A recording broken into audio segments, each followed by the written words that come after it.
السلام علیکم ورحمۃ اللہ وبرکاتہ. الحمد للہ رب العالمین والصلاة والسلام على خیر العباد الذي اخرج عباده من عبادة العباد الى عبادة رب العباد. اما بعد فاعوذ باللہ من الشیطان الرجیم. بسم اللہ الرحمن الرحیم. انا نحن نزلنا الذکر وانا له لحافظون. وقال النبي صلی اللہ علیہ وسلم خیرکم من تعلم القرآن وعلمه. صدر انجمن، حکم صاحبان، مشفق اساتذہ اکرام اور میرے سامنے بیٹھے ہوئے عزیزوں ساتھیوں، آج کی اس سالانہ انجمن میں میری تقریر کا عنوان ہے فضائل قرآن مجید. سامعین اکرام، قرآن مجید اللہ رب العالمین کی سب سے افضل، بڑی اور مبارک کتاب ہے، اور نبیوں میں سب سے افضل نبی جناب محمد رسول اللہ صلی اللہ علیہ وسلم پر نازل ہوئی. اسی لیے اس کتاب کو پڑھنے اور پڑھانے والے بھی سب سے افضل ہیں.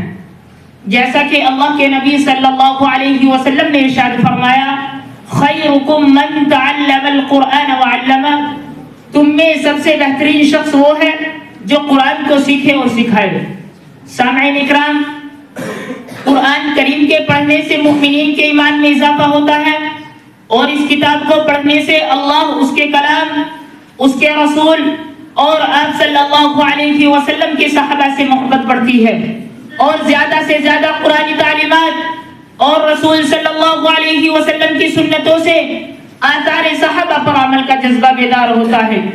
اس کتاب کی سب سے بڑی عظمت و فضیلت یہ ہے کہ یہ قرآن اللہ رب العالمین کی طرف سے نازل کردہ ہے. جیسے کہ اللہ رب العالمین ارشاد فرماتا ہے انہ لتنزیل رب العالمین، یقیناً یہ قرآن رب العالمین کی طرف سے نازل کردہ ہے. کہیں فرمایا تبارک الذی نزل الفرقان علی عبدہ لیکون للعالمین نذیرا. بابرکت ہے وہ ذات جس نے اپنے بندے پر حق و باطل کے درمیان فرق کرنے والا قرآن مجید اتارا تاکہ وہ تمام لوگوں کے لیے ڈرانے والا بن جائے. اللہ تعالیٰ نے دیگر آسمانی کتابوں کے برعکس اس کتاب کی حفاظت کی ذمہ داری خود لیتے ہوئے فرمایا انا نحن نزلنا الذکر وانا له لحافظون. بے شک ہم نے ہی اس قرآن مجید کو نازل کیا ہے اور یقیناً ہم ہی اس کے محافظ ہیں.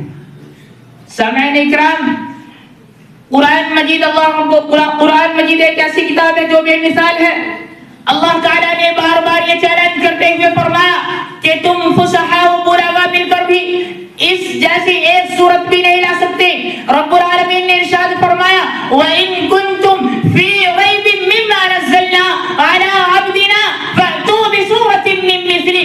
ہم نے جو کچھ اپنے بندے پر نازل کیا ہے، اگر تمہیں اس میں ذرہ برابر بھی شک ہے تو تم اس جیسی ایک صورت بنا لاؤ. لوگوں نے بہت کوششیں کی لیکن ایک صورت تو کیا ایک آیت بھی نہیں لا سکی. محترم سامعین، قرآن مجید ایک ایسی کتاب ہے جس کے پڑھنے پر ایک ایک حرف پر 10 نیکی ملتی ہے.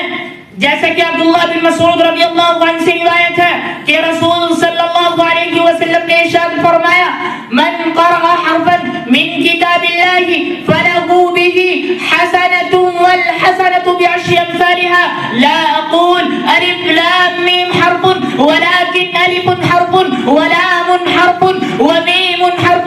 جو آدمی کتاب اللہ یعنی قرآن مجید کا ایک حرف پڑھتا ہے تو اسے ایک نیکی ملتی ہے اور ایک نیکی اس جیسی 10 نیکیوں کے برابر ہوتی ہے. اسی طرح قرآن مجید اپنے پڑھنے والوں کے لیے کل قیامت کے دن شفاعت کرے گا. جیسا کہ ابو ہریرہ رضی اللہ عنہ سے روایت ہے کہ رسول صلی اللہ علیہ وسلم نے ارشاد فرمایا اقرأوا القرآن فإنه يأتي يوم القيامة شفيعا لأصحابه. تم قرآن پڑھتے رہا کرو کیونکہ یہ قیامت کے دن اپنے پڑھنے والوں اور اس پر عمل کرنے والوں کے لیے شفاعت کرے گا. محترم سامعین، قرآن مجید سیدھا راستہ دکھاتا ہے. فرمان الہی ہے ان هذا القرآن يهدي للتي هي اقوم ويبشر وبشر المؤمنین الذین یعملون الصالحات ان لهم اجرا کبیرا.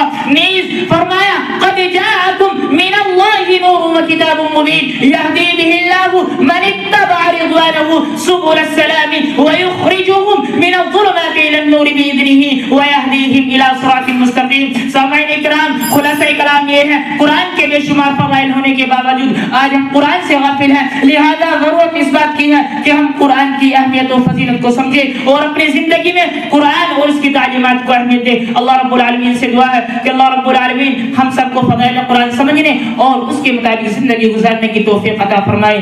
آمین. تقبل یا رب العالمین. والسلام علیکم ورحمۃ اللہ وبرکاتہ. وعلیکم